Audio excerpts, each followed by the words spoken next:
पिछले एपिसोड में टैन्यू का एक सीनियर के साथ झगड़ा हो गया था जो उसके साथी स्टूडेंट को टॉर्चर कर रहा था। अब टैन्यू इसके अटैक को बहुत आसानी से रोक देता है, जिसे देख सीनियर हैरान हो जाता है और कहता है मेरे डेंडिंग क्रशिंग पावर को रोकना इतना आसान नहीं है, लेकिन आखिर तुम इससे भी पावरफुल कैसे हो। इसके बाद टैन्यू इसी चीज से सीनियर पर अटैक कर देता है, लेकिन वह इसके डायरेक्शन को मोड़ देता है और टैन्यू पर अटैक करने जाता है। लेकिन तभी टैन्यू ऊपर चढ़ जाता है और अपने एक पावरफुल अटैक से वहां के माउंटेन को तोड़ देता है, जिसे देख सीनियर की हालत खराब होने लगती है। फिर टैन्यू कहता है तुम जैसा आदमी मुझे मारने का सपना देख रहा है। तब सीनियर कहता है तुम्हारा फीटल सोल कोई खास एबिलिटी वाला नहीं है, फिर भी तुम इतने पावरफुल कैसे हो। इसके बाद वह कोई सीक्रेट टेक्निक यूज करता है और यहाँ से किसी और जगह पर चला जाता है। फिर कहने लगता है मैं तुम्हारा सरनेम टैन याद रखूंगा और इस बारे में अपने बड़े भाई से बताऊंगा, जिसके बाद मेरा भाई तुम्हारा सफाया कर देगा। लेकिन तभी टैन्यू कहता है इस बारे में तुम सोचना भी मत, क्योंकि अगर तुम अपने ग्रैंडफादर के पास भी गए फिर भी नहीं बच पाओगे।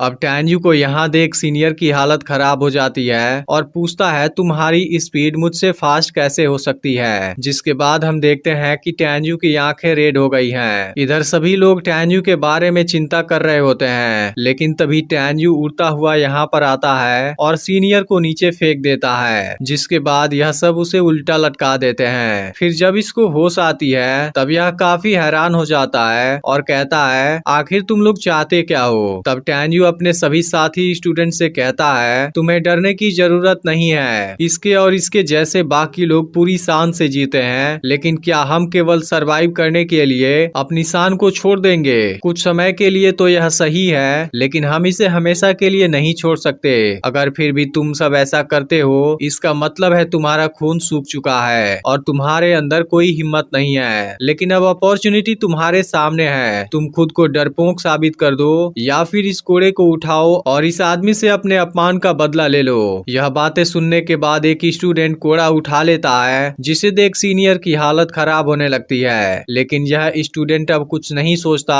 और अब अपना बदला लेने लगता है। फिर कहता है हमारी भी कुछ शान है और हम भी अपना रिस्पेक्ट चाहते हैं। तुम हमेशा हमें टॉर्चर नहीं कर सकते, तुम्हारे ही टॉर्चर करने की वजह से हमारा एक साथी मारा गया। यह सुनकर एक और स्टूडेंट आता है और टैन्यू को उसकी खोई हुई रिस्पेक्ट दिलाने के लिए थैंक यू बोलता है और फिर इसके ऊपर कोड़े से अटैक करने लगता है। यह देख बाकी स्टूडेंट के अंदर भी जोश आ जाता है और वो भी एक एक करके अपना बदला लेने लगते हैं। फिर यह सीनियर कहता है ऐसा करने की तुम्हारी हिम्मत कैसे हुई। मेरा नाम ली जी क्वान है और मेरा बड़ा भाई ली जियान है जो तुम सभी को नहीं छोड़ेगा। फिर एक स्टूडेंट कहता है ली जियान 12 ओल्ड मास्टर का एक स्टूडेंट है जिसके पास सेंगपिन स्पिरिट की क्वालिफिकेशन है और उसकी उम्र 109 साल है, जो पूरे 1000 स्टूडेंट में रैंक 9 पर आता है। इसके बाद टैन्यू जी क्वान के पास आता है। तब यह टैन्यू से कहता है मैं ली जियान का भाई हूँ, लेकिन टैन्यू इसे पनिशमेंट देने लगता है, जिसके बाद जी क्वान इसे रुक जाने के लिए कहता है। तब टैन्यू पूछता है तुम्हारे भाई ने मुझे मारने की साजिश क्यों रची थी। यह सुनकर जी क्वान समझ जाता है कि यह टैन्यू है और फिर कहता है मुझे इस बारे में नहीं पता। यह सुनकर टैन्यू इसे और भी टॉर्चर करने लगता है, जिसके बाद जी क्वान सब कुछ बताने के लिए तैयार हो जाता है और कहता है तुमने आउटर गेट के लॉ एनफोर्समेंट एल्डर को मारा है, शायद इसके पीछे की वजह यही हो सकती है। इसलिए इनर गेट के लॉ एनफोर्समेंट एल्डर और उसके स्टूडेंट लियांग चेंग टियान ने मेरे भाई को खोजा, जिसके बाद मेरे भाई ने तुम्हें मारने के लिए चेंग न्यू को अरेंज किया। इसके बाद यह लोग जी क्वान को फ्री करते हैं और फिर नीचे फेंक देते हैं। जिसके बाद टैन्यू कहता है अगर तुम फिर कभी एलेक्सिर लेने आए और इन लोगों ने उसे समय पर तैयार ना कर पाया हो तब तुम उनको अपना कोई ओपिनियन दे सकते हो, लेकिन अगर तुमने इनको पीटा या फिर ह्यूमिलेट किया